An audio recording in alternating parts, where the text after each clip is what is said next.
Hey guys, it's Randy Knapp with knappstudios.com. Today I'm going to make a yo-yo.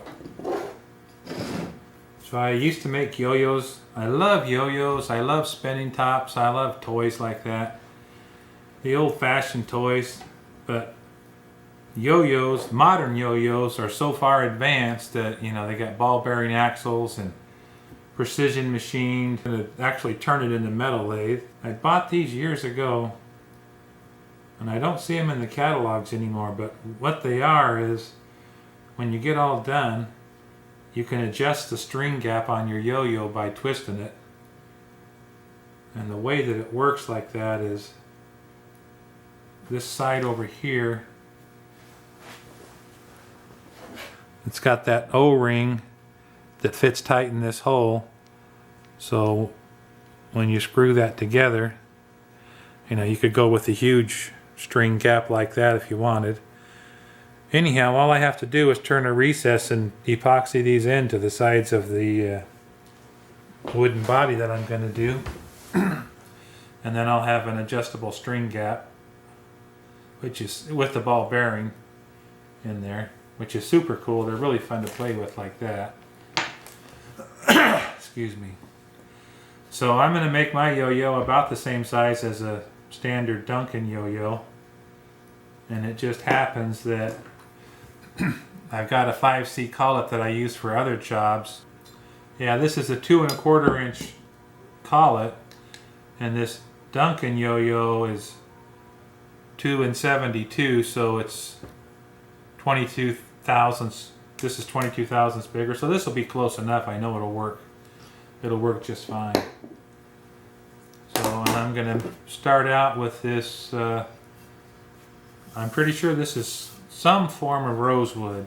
This is, I get a lot of wood gifted to me because people get it and, you know, they were going to do some project and they never got to it. And they store it for years, and then I get it, which is awesome with a piece of exotic like this, because I know this is very well air dried. I'm going to make the yo-yo out of this rosewood, and then I think I'll do an inlay of a lighter colored wood. So I'll cut me out 2 rough size blanks, and that is really hard wood too. Super dense. It's going to be a nice and heavy yo-yo, so it should hold its spin for a long time. A little over 2 3/8 with these circles.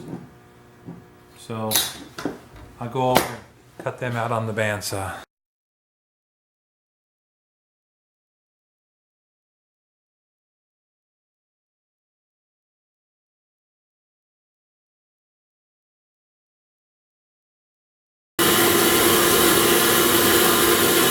Okay guys, I'm getting ready to turn these body halves. I used the same center hole that I marked the outside circle to mark this circle with, because I'm going to pinch drive these. So I've got this little pad here, and it's actually got sandpaper face on it. And this is a live tail center here. So that circle is the same size as this, and it gives me a way to look at this. That's actually a little bit bigger. Then I can just center that tailstock there. Now I should be able to turn this down to the diameter I want. I can tell you for sure this is Cocobolo, which means I'll be wearing this anytime I'm making dust. Smells like Cocobolo.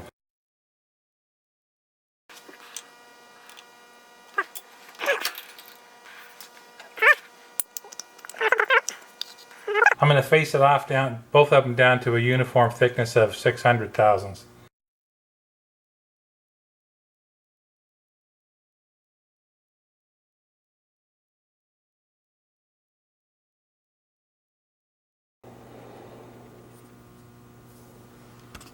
Okay guys, now I'm going to bore out this recess where this insert goes into like that.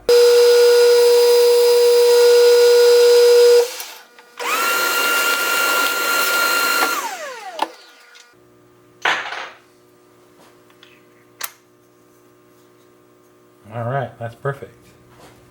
It actually has a little bit of play, and I want that because I want to get epoxy all the way around the rim on that. Okay. Okay guys, I'm going to go in with the Dremel and just scar that up in a few places so the epoxy has a really good place to tooth onto in there.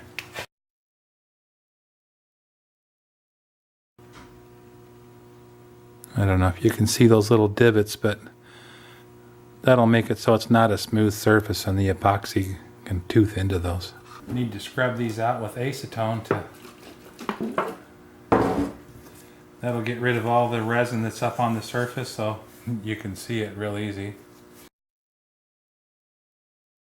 So I'll just wash both halves out with the acetone like that. Okay guys, I'm just going to glue this with it's just 5-minute Loctite 5-minute epoxy. One half of that epoxy was a little bit stiff.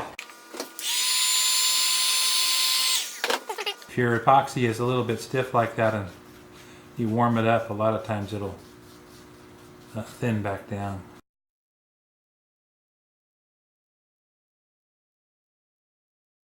Yeah, I like that. I can see a good bit of glue all the way around there.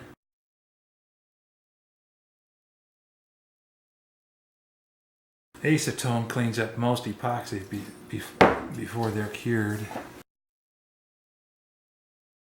Alright, that looks great. Okay guys, I got both of these inserts glued in and that's all dry. So now I'm going to bore a recess on this side and going to do an inlay on this side of different material.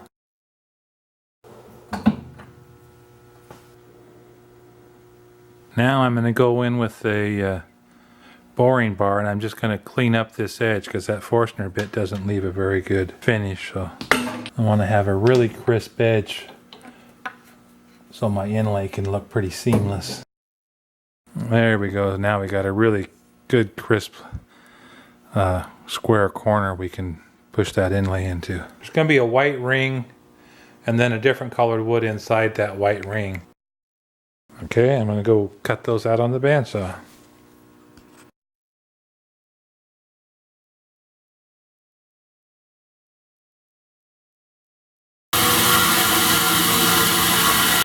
Oh yeah, it's perfect.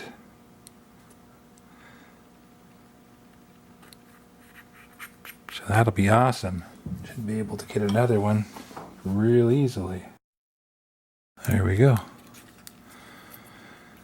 Stage 1 of my inlays ready to glue up. Okay guys, I got these all cleaned up. I wrapped up the bottom side of the corian a little bit with some 100 grit paper.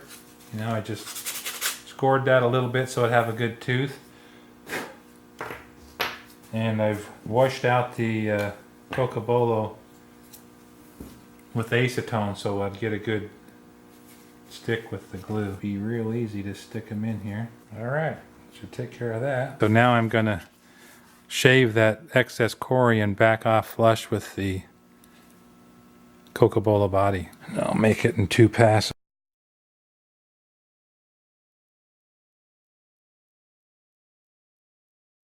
So we got a nice flush face on that. Looking awesome. Alright, so I got a matched set of white circles going around. Now we'll just make another inlay and fill the middle. I decided that the white circle around, it's too thick.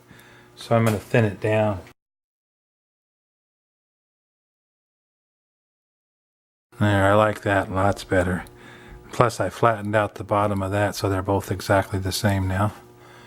So we'll do the next inlay.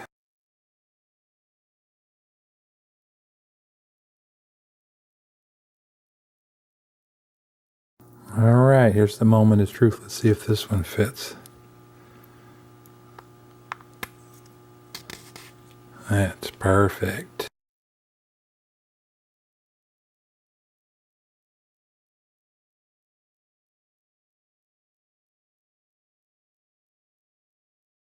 So I sanded those almost down flush because this curly maple, this is Western big leaf maple, and it tears out really easy. So I'm going to put in a super sharp cutter and just make real light cuts because I'd hate to get a tear out on the face of this at this late point in the game. It wouldn't be no fun at all. Alright guys, I'm down to the final face cut on this yo-yo.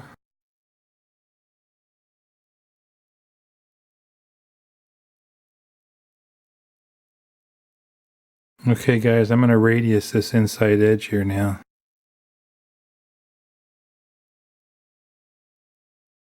Okay, and I'm going to do the other edge. Okay, here I've got this one radiused on the outside also. And now I'm going to radius this one the same way.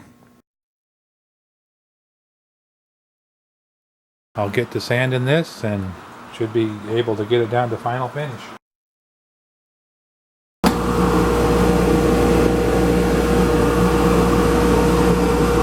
Alright guys, I'm down to the final finish, and what I've found in the past is I can do one coat of polyurethane on the Cocobolo and it'll look great.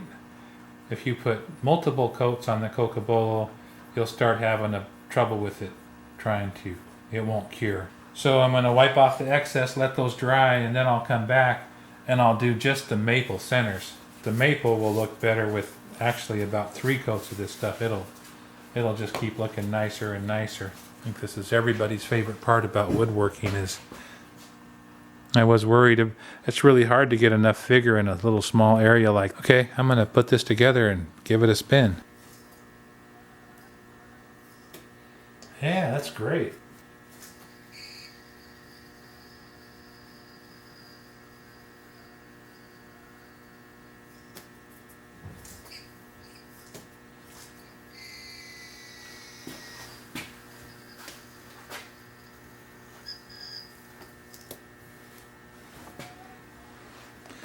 All right, hope you guys enjoyed that.